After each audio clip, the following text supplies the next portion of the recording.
E eu conheço pessoas que até num casamento fazem uma conta, uma terceira conta, onde os dois depositam a mesma quantia. Então, pra você ver que isso também existe, essa divisão. 50-50. Muito, E eu acho que esse papo de submissão, para principalmente as gerações mais novas, elas devem pensar que a submissão é ser inferior, né? Sim. É você ser inferior ao homem. E eu não acho que é sobre ser inferior, eu só acho que são papéis diferentes, São como papéis você diferentes, falou. Então a mulher tem o seu papel, o homem tem o papel dele, e não é que você é pior que ele em alguma coisa. Você é pior que ele em algumas coisas e você é melhor que ele em outras. Exatamente. Então acho que é por muito isso. o que falam, né? Que quando Deus tirou a costela do homem pra formar a mulher, ele não tirou ela do pé dele pra ser menor, e ele não tirou ela da cabeça dele pra ser maior, ela tirou do lado, da costela, aqui de baixo. Então assim, os dois estão juntos. E algo que muito é falado hoje também, que parece que os casais entram num casamento pra competir. Sim. E eu falo isso porque Deus tratou isso em mim. Eu também achava. E constantemente eu também tenho que me colocar no meu lugar. Porque é muito difícil você crescer com esse mundo pregando essas coisas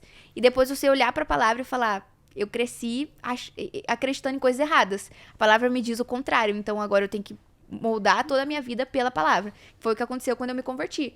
Então eu cresci com uma cabeça, vendo algo, achando que algo era certo, e depois eu falei: não, peraí, não tá certo, estava no lugar errado. E da onde veio essa conversão sua? Porque você comentou que os seus pais, eles não eram praticantes e tal. Da onde veio esse start? Foi de Deus mesmo, porque eu lembro que eu cresci indo pra igreja com a minha mãe, mas eu só ia pra escolinha, não conhecia Jesus de fato.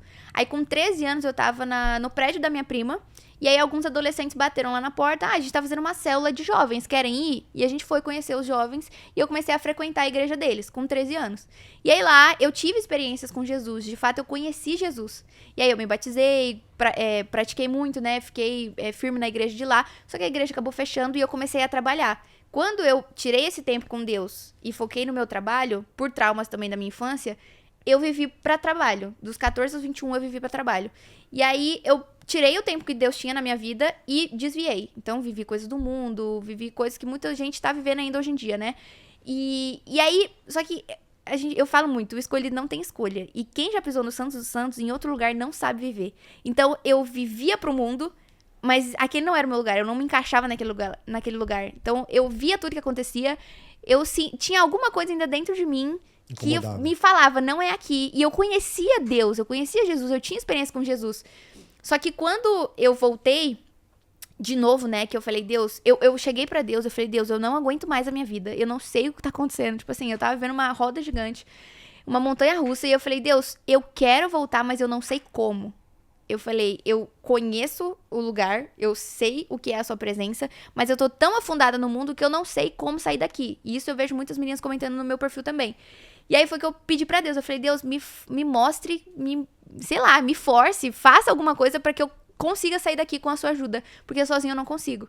E aí foi que eu conheci um menino que ele falou, tipo, foi uma frase assim, ele era da igreja e ele tinha alguns amigos em comum comigo e eu vi que ele tinha largado o que eu vivia pra viver só pra Jesus. E eu falava: como que ele fez isso? Aí foi que eu perguntei pra ele, eu falei: o que fez você virar a chave? E aí ele falou: eu descobri que eu era um crente Raimundo, eu vivia com um pé na igreja e outro no mundo. E aí eu lembro que, tipo assim, isso é uma piada entre os cristãos, né? O crente Raimundo e tal, igual... enfim. Aí eu entendi, eu falei: Deus, agora eu entendi por que eu não consigo voltar. Mesmo querendo, mesmo ansiando por isso, orando, eu não consigo voltar. Por quê? Porque eu ainda tava com o pé no mundo. Então, eu falava que eu amava a Deus, como muitos falam hoje em dia, mas eu vivia pro mundo. E Jesus, na Bíblia, fala que quem me ama é aquele que guarda os meus mandamentos. Então, não adianta a gente falar: eu amo Jesus. Mas você ama Jesus, né? Ou você tá falando da boca pra fora? E isso que foi que eu entendi. E aí foi que eu entrei no meu quarto sozinha. Depois que esse menino me falou essa frase, eu ia pros cultos sozinha também. Eu não tinha amigos que iam comigo, eu não tinha amigos da igreja, minha família também não ia. Eu comecei a ir sozinha mesmo, quando eu me enfiei nessa bolha. Eu falei: Deus, eu só saía de casa pra ir no domingo pra igreja, porque eu falei: eu vivo 100% pro mundo. Então eu preciso largar 100% da minha vida. É o que a gente morre pra nós mesmos pra viver por Cristo. E aí eu falei: Deus, vamos me enfiar numa bolha. Eu larguei amizades, larguei contatos que eu tinha, larguei alguns trabalhos que eu tinha, larguei lugares, né? Tudo assim. Eu falei: Deus, eu preciso do processo radical.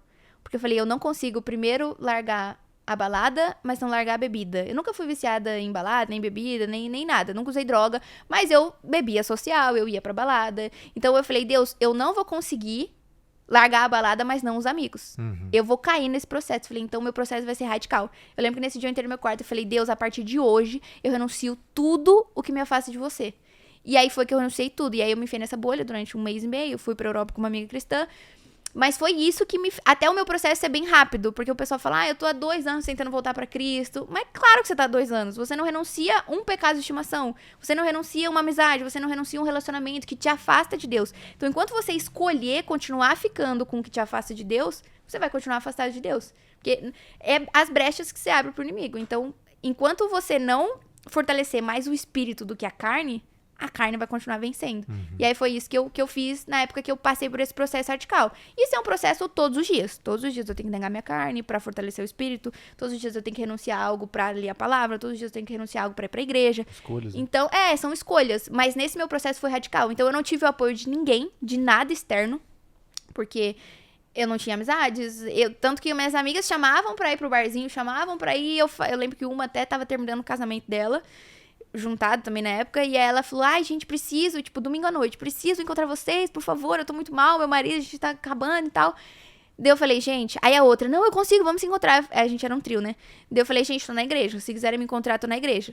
Então elas foram até a igreja, a gente se encontrou e depois a gente jantou. Então eu não fui até elas vieram até mim, eu não deixei Jesus por elas, mas eu também a apoiei, né, no momento que tava difícil da vida delas. Você se conservando. Exatamente, então era o não. Eu falava o não pra tudo que vinha.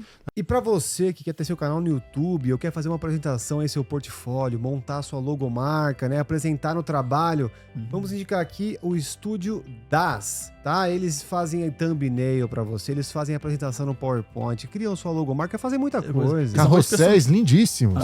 E são coisas personalizadas, não é aquele negócio que vai ser padrãozão que todo mundo copia e cola. É o único. Estético, altamente estético. Isso, você pede ali no seu ramo, eu quero aqui apresentar sobre financeiro, sobre saúde, sobre agro, ele monta uma apresentação pra você, ou cria sua thumb, ou cria o que você precisar. Então tá aqui, dá as QR Code na tela, chama eles lá que eles vão dar uma condição muito especial pra você. Se você gostou desse vídeo e quer assistir mais uma viagem nossa, clica aqui desse lado ou desse pra você assistir mais uma trip nossa.